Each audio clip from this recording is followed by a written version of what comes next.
Salut à tous, aujourd'hui on se retrouve pour une vidéo spéciale Monstera. Je vais vous donner tous les conseils possibles répartis en catégories de sorte à ce que vous puissiez faire grossir des Monstera assez facilement.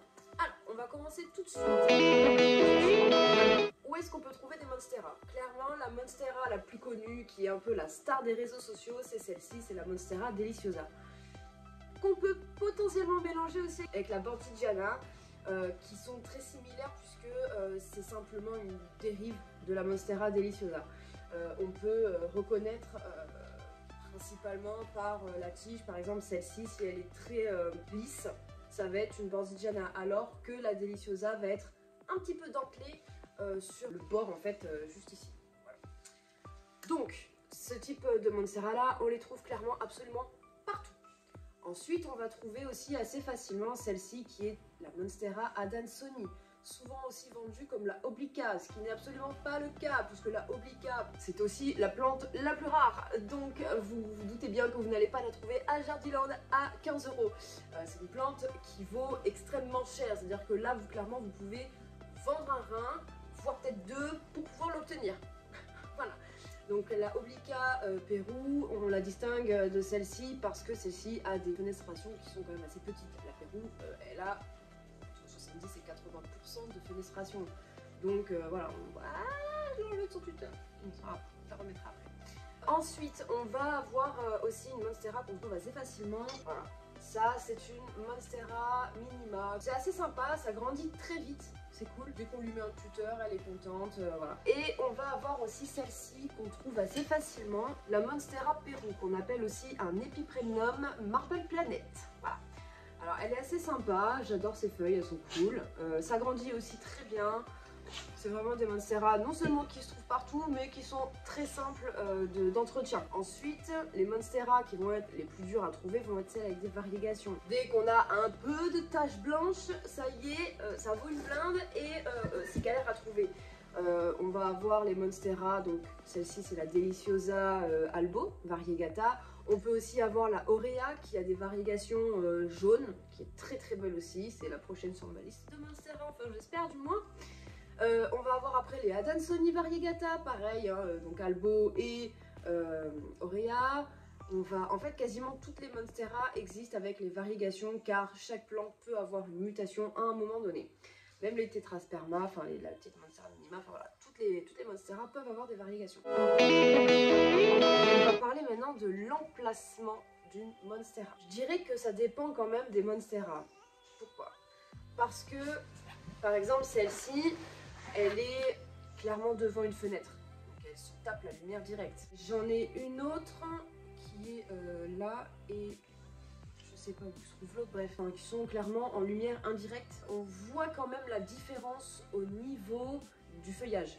C'est-à-dire que celles-ci vont avoir déjà une taille plus importante et surtout vont avoir plus de fenestration. Là, on a quand même deux rangées. On a une première rangée ici, mais on en a une deuxième au milieu. Alors que celles qui sont en lumière indirecte n'ont qu'une seule rangée de fenestration. Donc je pense que plus il y a de lumière et plus la fenestration est importante et la taille de feuille également. Par exemple celle-ci, bon, elle a déjà des bonnes feuilles, elle a de belles ouvertures. Mais j'en ai une autre ici, elle est devant la fenêtre sans rideau, sans rien. Et on peut voir que toutes ces feuilles ont de grosses fenestrations. Elle a des feuilles qui sont quand même d'une taille assez supérieure à celle qui est ici. Vous voyez un petit peu la différence?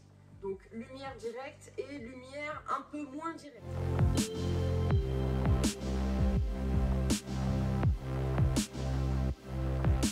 C'est pas de l'indirect, mais il y a moins de luminosité quand même. Elle se tape même le soleil dans la gueule. Et pour autant, ça lui plaît très bien, j'ai l'impression. Parce qu'elle est suspendue à la fenêtre. Donc elle est clairement en plein dans le soleil, en plus expo sud. Bref, on dit souvent que les Monstera peuvent attraper des coups de soleil. Alors oui, c'est vrai, on en parlera justement après. Mais pour le coup, celle-ci, ça va. Donc ça dépend des Monstera. Après, amusez-vous à foutre une Monstera variegata, donc avec les taches blanches ou autres taches, devant un rayon de soleil. Le bordel devient marron quasi instantanément. Elle n'aime pas ça. Tout ce qui est blanc n'aime pas le soleil, clairement. Donc ce sera de la lumière indirecte. On n'ira même peut-être pas la foutre devant une lumière directe, je pense. Donc, en ce qui concerne la luminosité et l'emplacement d'une Monstera, on est sur de la lumière directe ou de la lumière indirecte. Mais lumière directe ne veut pas dire en plein cagnard, même si moi je le fais pour celle-là. Maintenant on va parler du substrat. Alors le substrat pour une monstera, je dirais quand même qu'il faut qu'il soit assez léger et surtout bien drainé, comme d'ailleurs la plupart des plantes en fait. Le terreau qu'on va acheter pour plantes d'intérieur dans les jardineries, perso je trouve qu'il retient trop l'eau. C'est vraiment le meilleur moyen de faire pourrir les racines. Donc j'achète le terreau de plantes d'intérieur, mais je le mélange avec de la perlite et vous savez les bordels en coco là, voilà, de la fibre de coco et comme le terreau à orchidée, des espèces de ça, voilà, ces espèces de trucs là, j'en mets quand même pas mal, de sorte à justement avoir un terreau qui garde un petit peu d'humidité mais pas trop, parce que les racines ça pourrit très vite et il n'y a rien de pire qu'une racine qui pourrit, c'est-à-dire qu'à partir du moment où la plante commence à être noyée et à pourrir, elle est morte. C'est quasiment impossible de la sauver, à moins qu'il reste une partie de cœur un peu vivante et que vous grattez tout et que vous replantez dans du sec, sinon la plante elle meurt. Clairement, les racines qui pourrissent, c'est la pire chose qui peut arriver à une plante. Vaut mieux ne pas assez arroser que trop arroser. Donc le substrat léger, je partirai sur à peu près, moi je pense que je mets à peu près 40% de ça. Je mets à peu près 40% de terreau et tout le reste ça va être de la perlite ou de la fibre ou des trucs comme ça. Enfin en fait je mets pas de proportion, je fais pas une recette. Mais à l'œil, je vois quand mon terreau est bon. Alors, l'arrosage d'une monstera, que dire? Déjà, la monstera, comme je le disais précédemment, elle aime pas trop avoir les racines qui baignent dans l'eau, quoi. Clairement, c'est pas son délire. Même si vous mettez une soucoupe, à la limite. Si vous mettez une monstera dans un pot nursery, c'est-à-dire un pot en plastique avec plein de trous pour évacuer l'eau, mettez quand même un lit de billes d'argile. Même s'il y a la soucoupe en dessous. Pourquoi? Parce que comme les racines sont généralement en bas du pot, si elles ont le malheur de baigner dans l'eau, ça va pas leur plaire. Mais si vous avez ça, donc c'est les racines de la monstera, vous avez ça de billes d'argile plus la soucoupe après, elles ne peuvent pas baigner dans l'eau. Voilà, donc on peut faire ça. Ensuite, on peut aussi mettre ça dans un pot en terre cuite. Les pots en terre cuite, c'est bien dans le sens où ça va quand même un petit peu absorber le trop d'eau en fait. Mais c'est pas non plus un truc miracle, surtout que généralement les pots, que ce soit en céramique ou en terre cuite, ils ont un seul trou. En réalité, perso, je trouve que les pots avec donc les pots nursery, donc comme ça, d'ailleurs quasiment toutes mes plantes sont comme ça. Vous voyez, il y a vraiment plein de trous. Bon, j'ai pas le bon exemple parce que celui-là, il est pas mis. Mais bon, bref. Vous voyez le délire. En gros, voilà, il y a plein de trous d'évacuation, ce qui fait que les racines, en fait, elles peuvent quasiment pas rester dans l'eau. À part si, comme celle-là, vous mettez un cache-pot. Et c'est d'ailleurs ce qui est l'idéal. Hein, vous prenez un pot nursery.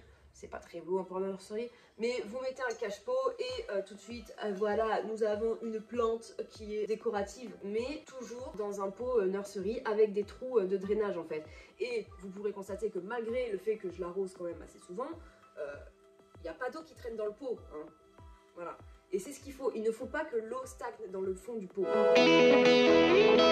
L'entretien d'une monstera, il va être très important par l'humidité. Ça reste une plante tropicale. Elle a besoin que vous recréiez son environnement naturel de base. C'est-à-dire que vous prenez ce genre de petit récipient et vous allez pulvériser de l'eau sur les feuilles et surtout en dessous. Ça va l'aider à recréer en fait son environnement naturel puisque ça reste une plante tropicale et que nous ne sommes pas dans une région tropicale.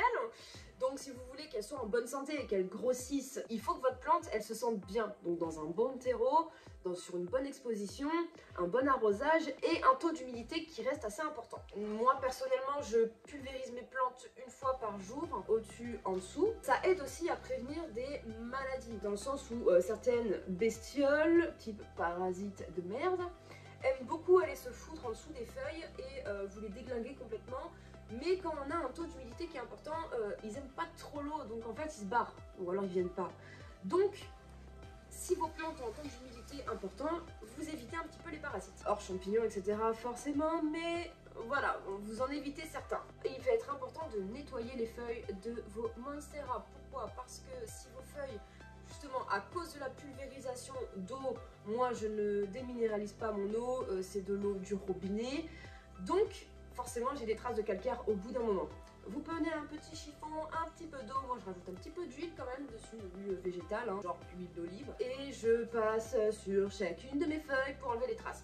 Si vous laissez des traces de calcaire ainsi que la poussière s'accumuler sur vos feuilles, comment dire, eh ben vous évitez la photosynthèse de se produire et du coup votre plante elle va pas forcément être contente. Ah oui, pour rempoter votre monstera, je pense que le printemps c'est le meilleur moment pour rempoter, tout simplement parce que l'hiver, la majorité des plantes elles sont en dormance, enfin en dormance. On évite de les titiller en hiver justement parce qu'on n'a pas envie qu'elles rentrent en dormance. Alors les monstera elles vont pas être en dormance, mais si vous voulez elles peuvent vraiment craindre le coup de froid. Les monstera elles ont besoin d'avoir un environnement qui va dans les 18 à 25 degrés. En hiver il fait pas 18 degrés. Les mettez pas non plus à côté d'un chauffage, ça ne sert à rien.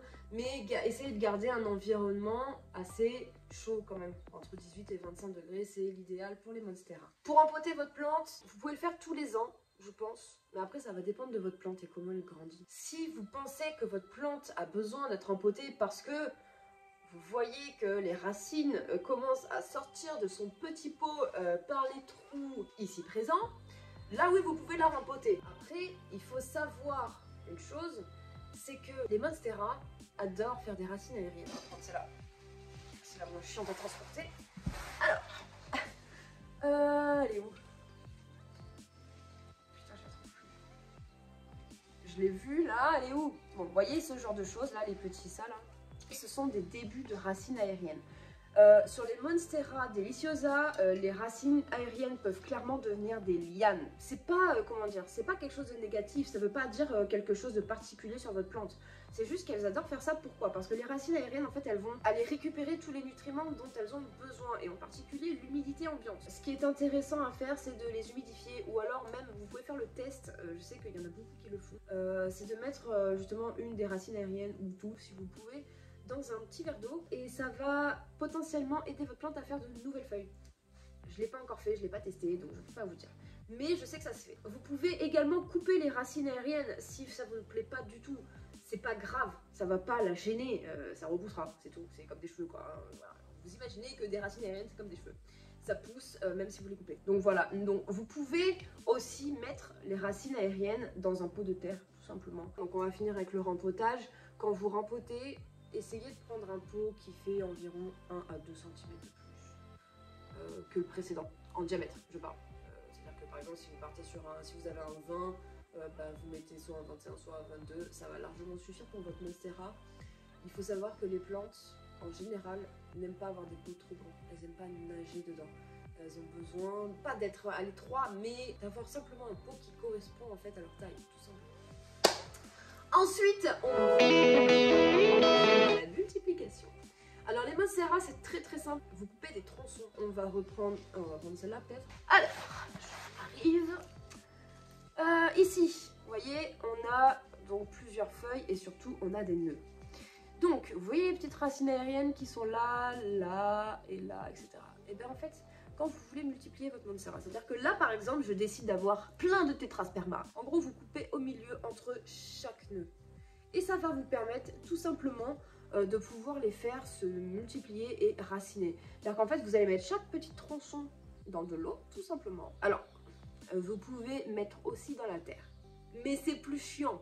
Pour la simple et bonne raison que clairement, quand vous faites des boutures, la curiosité, elle amène à vouloir voir où est l'avancement de ce bouturage. Donc vous avez envie de voir les racines et voir si ça fonctionne surtout.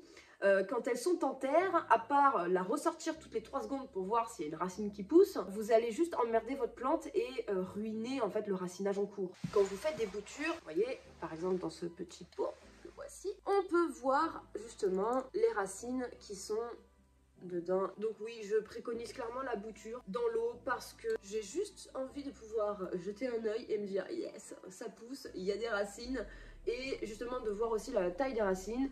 Et par exemple à 7-8 cm de racines, hop là, je mets ça dans un pot en terre, c'est fini, on n'en parle plus et le bordel il pousse tout seul. Les problèmes. Alors qu'est-ce qu'on peut avoir comme problème quand on a une monstera? Des parasites, alors, ça peut être des araignées rouges, des trips, ou il y a quoi aussi? Des machins blancs là, les cochenilles. Oh, ces enfoirés de cochenilles. Moi j'ai un abonnement aux cochenilles. Mais je touche du bois, j'ai la chance de ne pas encore avoir d'attaque sur mes monstera. Les seules plantes qui se font défoncer par les bestioles, les parasites, ce sont les alocasias et encore pas toutes, juste certaines. Bref. Donc je n'ai pas encore eu de maladie sur mes monstera, je suis contente, je retouche du bois au cas où. Mais voilà, je n'ai pas eu de maladie donc je n'ai pas encore eu besoin de les traiter. Maintenant j'en ai déjà eu sur les alocasias qui sont derrière, qui sont de véritables refuges à parasites. Donc j'ai le procédé pour pouvoir les enlever. Alors en l'occurrence les monstera, elles ont des feuillages qui sont quasiment toujours lisses. Donc c'est très simple à nettoyer, très simple à tuer les bestioles. Et c'est surtout que ça se voit aussi très facilement. Bon, celle-ci est un peu relou à nettoyer parce que elle n'est pas lisse, elle est un peu comme ça, là, genre, elle est un peu tordue. Donc c'est vrai que c'est un peu chiant pour nettoyer, mais ça va, ça passe, il n'y a pas de problème. Ensuite, on va passer les feuilles. Alors, j'ai pas d'exemple à vous montrer puisque elles ont les feuilles vertes. Je pense que je vais vous mettre des petites photos. Quand la feuille commence à devenir noire, c'est tout simplement que vous avez soit un coup de soleil, soit un problème de fertilisation, soit des racines qui pourrissent, soit maladie. Donc, quand vous avez une feuille qui devient noire, vous regardez les racines, vous dépotez votre plante, vous regardez les racines s'il n'y a pas un problème avec. Si c'est un coup de soleil, bah vous la déplacez, ça veut dire qu'elle n'est pas au bon emplacement. Si vous avez potentiellement une maladie, vous regardez le dessous des feuilles, vous regardez même un petit peu les tiges aussi parce qu'il n'y a pas des parasites que sur les feuilles. Quand vous avez des plantes comme ça, genre ça ce sont les tiges, hein, mes doigts sont les tiges. À la base, voilà, ici, il peut y avoir aussi des parasites, voilà. Donc c'est important de regarder. Quand les feuilles deviennent marron, c'est un peu particulier parce que ça peut être dû à deux choses qui sont complètement opposées. Et c'est ça qui est magique avec les plantes. Donc les feuilles marron, bah trop d'arrosage ou pas assez. Et manque d'humidité. Vous choisissez. Non, en vrai, vous regardez votre terreau, vous allez voir. Et en fonction de votre habitude d'arrosage, vous allez tout de suite deviner si vous l'avez trop arrosé ou pas. Alors, les feuilles jaunes, c'est le plus courant. C'est dû clairement à trop d'arrosage, un manque de drainage, potentiellement pas assez de lumière et toujours des parasites. Eh oui, parce que bah, les parasites, ça peut vraiment vous détruire clairement une plante. Ensuite, si vous avez des feuilles qui roulent, il se peut que des fois les monstera fassent le... C'est clairement un manque d'eau. Manque d'eau, manque d'humidité, sécheresse ou des racines qui sont peut-être abîmées. Mais généralement, c'est un manque d'eau. Quand vous avez des feuilles qui tombent, alors, ça peut être dû à de la sécheresse, à un problème de température aussi. Ou alors parce que vous avez rempoté votre plante récemment. Ou peut-être que vous avez besoin de la rempoter. Et justement, du coup, un problème de racines. Et ensuite, le dernier cas, c'est quand vous avez des taches sur vos feuilles. C'est soit parce que vous avez foutu du fertilisant dessus, ça va cramer. Soit un coup de soleil, soit des maladies, ou alors bah, les racines qui pourrissent. Donc après, c'est vrai qu'il y a beaucoup de paramètres possibles, mais ça dépend des cas. Mais au moins là, vous avez quand même une petite liste exhaustive des choses qui sont potentiellement liées en fait à chaque problème que les feuilles de monstera peuvent avoir. En tout cas voilà, la vidéo arrive à sa fin. Je pense que j'ai dit un petit peu tout ce qu'on pouvait se poser comme question sur les monstera. Je sais pas si j'ai oublié des trucs. Je sais pas. Dites-moi en commentaire s'il y a des éléments qui manquent. Et je vous dis du coup à dimanche prochain pour une nouvelle vidéo. Allez, ciao!